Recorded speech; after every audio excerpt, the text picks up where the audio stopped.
Welcome. If you have spent the last few decades building a career, a family, and a portfolio, you have witnessed the world change in ways that are often difficult to articulate. We find ourselves at a peculiar crossroads where the tangible assets we grew up respecting, the physical bank branch, the signed ledger, the handshake, have been subsumed by an invisible architecture. This is the world of finance technology, or fintech. But it is more than just an industry. It is a paradigm shift in how value is recorded, moved, and preserved. For many of us, the noise of the modern market can feel like a cacophony of get-rich-quick schemes and volatile distractions. My objective today is to peel back those layers. We are not looking for the next moonshot. We are looking for the structural integrity of the global financial system. We are here to understand how the intersection of deep mathematics and silicon is rewriting the rules of wealth management. This is about the long view, the horizon, where technology serves the interest of the patient investor rather than the impulse of the gambler. In this exploration, we will move beyond the headlines. We will look at the machinery of finance through the lens of history, mechanics, and, most importantly, sustainability. We are moving from a world of human-mediated trust to one of algorithmic verification. It is a transition that requires a calm, analytical eye to navigate. Let us begin by looking at how we arrived at this moment, not through a lens of disruption for its own sake, but through the lens of evolution. To understand the gravity of this situation, we must look at the recent reporting from Bloomberg regarding the FBI's investigation into a significant hack of real estate finance technology. The headlines are focused on the immediate fallout: leaked data, stalled transactions, and the involvement of federal authorities. But for the discerning investor over 40, the hack itself is merely a symptom. The real story is the vacuum it exposed.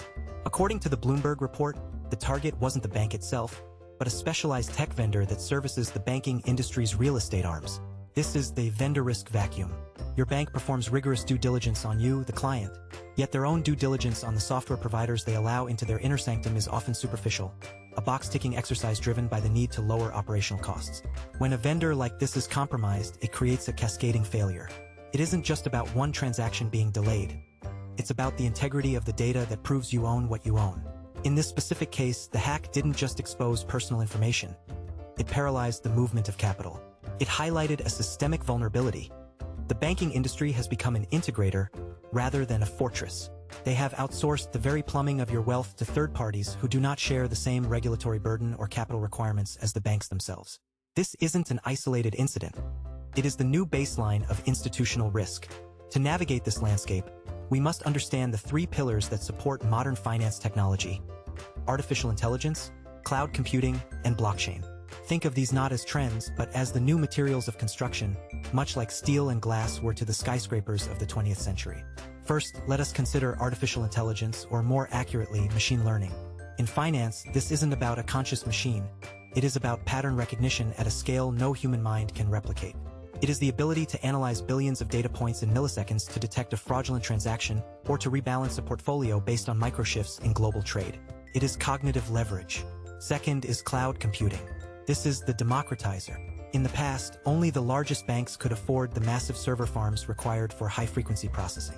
Today, a startup can rent that same computational power for a few dollars an hour. This has leveled the playing field, allowing for the unbundling of banks. You no longer need one institution for your mortgage, your savings, and your brokerage. You can use specialized, tech-driven providers for each, all communicating through the cloud.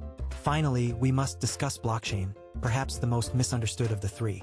Strip away the volatility of cryptocurrencies, and you are left with a revolutionary concept: a distributed ledger. It is a way of recording information that is mathematically impossible to alter after the fact. It removes the need for a middleman to verify that a transaction took place. Whether it is used for digital currencies or for tracking the ownership of a piece of real estate, the core benefit is the same: the reduction of systemic friction and the creation of absolute transparency. When you combine these three, AI for intelligence, cloud for scale, and blockchain for integrity, you have a financial engine that is faster, cheaper, and potentially more resilient than anything we have seen before. As we look at these mechanisms, we must ask, toward what end? In the Horizon philosophy, technology is only as valuable as the stability it provides. We are witnessing a transition from high-fructose finance, quick, sugary gains that lead to long-term health issues, to sustainable finance. Sustainability in this context does not just refer to the environment. It refers to the longevity of your wealth and the robustness of the systems that protect it. A sustainable financial system is one where risk is not hidden in complex derivatives, but is visible and quantifiable through data. The beauty of finance technology, when used correctly, is its ability to automate the boring but essential aspects of wealth management, tax loss harvesting, dividend reinvestment, and risk parity balancing. These are the practices that build generational wealth, yet they were historically too complex or time-consuming for the individual investor to manage alone. Fintech brings the institutional-grade discipline of a family office to the individual. However, we must remain intellectually honest. The speed of technology can be a double-edged sword. While it allows for faster growth, it also allows for faster mistakes. The foundation of sustainable finance is the recognition that just because you can trade in milliseconds doesn't mean you should.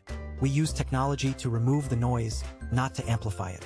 We are looking for the signal, the long-term growth curves that are driven by real economic value rather than speculative fervor. By prioritizing stability and longevity, we turn finance tech from a source of anxiety into a source of quiet confidence. We are not chasing the horizon. We are building a vantage point from which we can view it clearly, knowing our foundations are built on the most advanced and transparent tools available to man. For those of us over 40, our role has shifted from the accumulation phase to the stewardship phase. We are the guardians of what we have built. Finance technology in its best form is a tool for that stewardship. It allows us to look at our assets not as a collection of isolated accounts, but as an integrated ecosystem. Throughout this deep dive, I want you to maintain this perspective. Do not be intimidated by the jargon. Terms like DeFi, tokenization, or neural networks are simply new names for old concepts: trust, ownership, and analysis.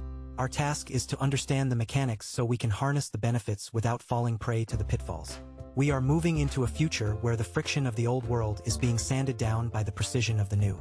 It is a world that rewards the informed, the patient, and the analytical.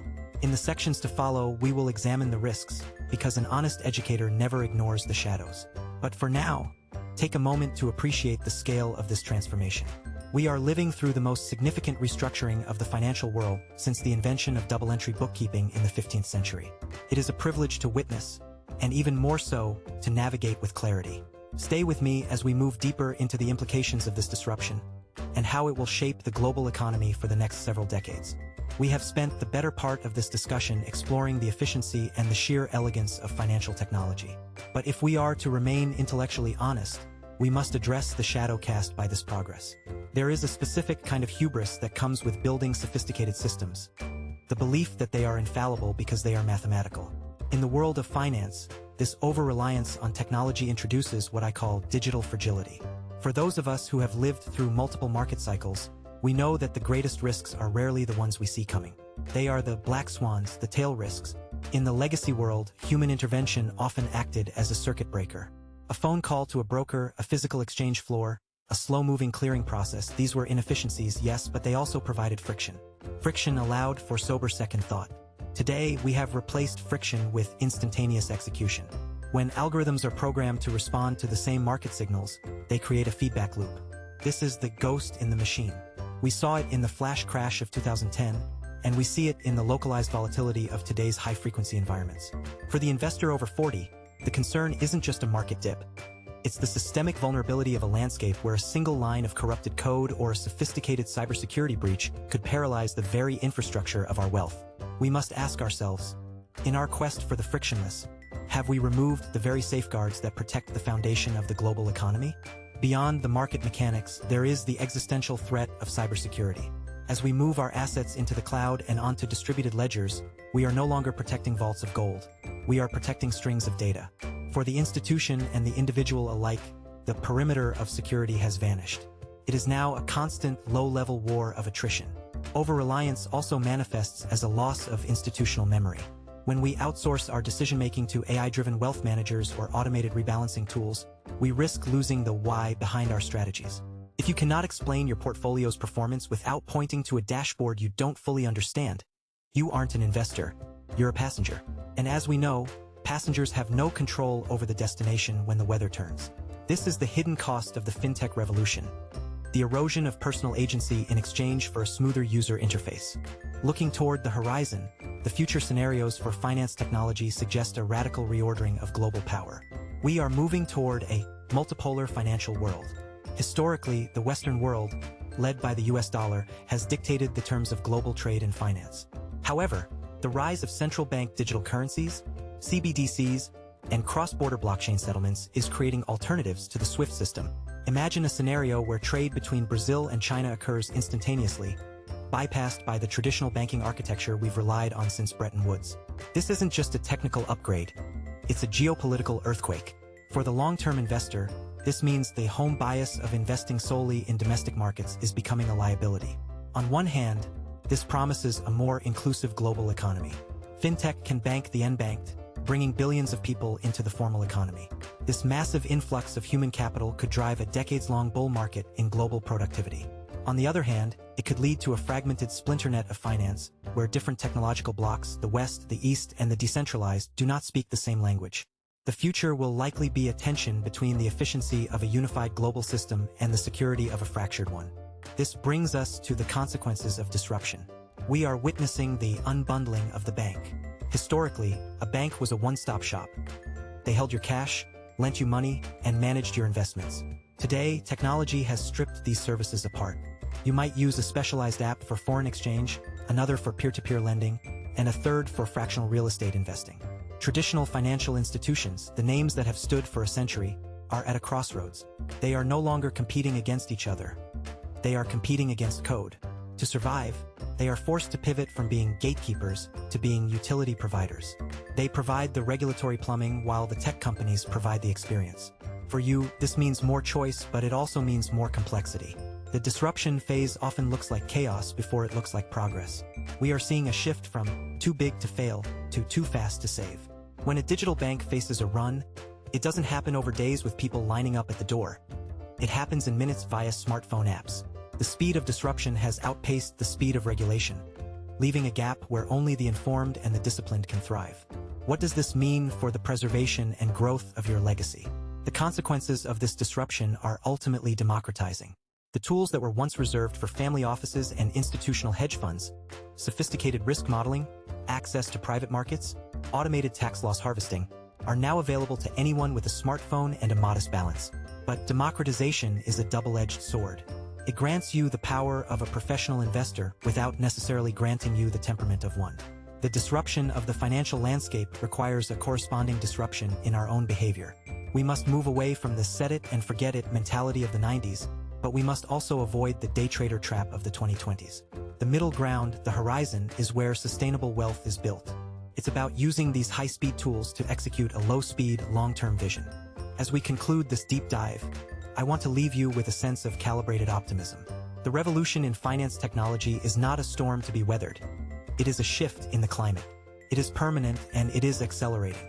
To navigate this future with confidence, you do not need to become a computer scientist or a crypto anarchist. You simply need to maintain your intellectual honesty. Distinguish between innovation and hype. Prioritize the plumbing, the security and sustainability of the platforms you use over the polish of their marketing. Technology can optimize your returns, but it cannot define your goals. It can speed up your transactions, but it cannot replace your judgment. As we bridge the gap between the world of traditional finance and this new digital frontier, remember that the most important piece of fintech you possess is your own perspective, the ability to look past the daily volatility and keep your eyes fixed on the horizon. Thank you for joining me on this journey. If you found this analysis valuable, I invite you to join our community of like-minded individuals as we continue to explore the intersection of wealth, technology, and time. Until next time, stay focused, stay calm, and keep looking ahead.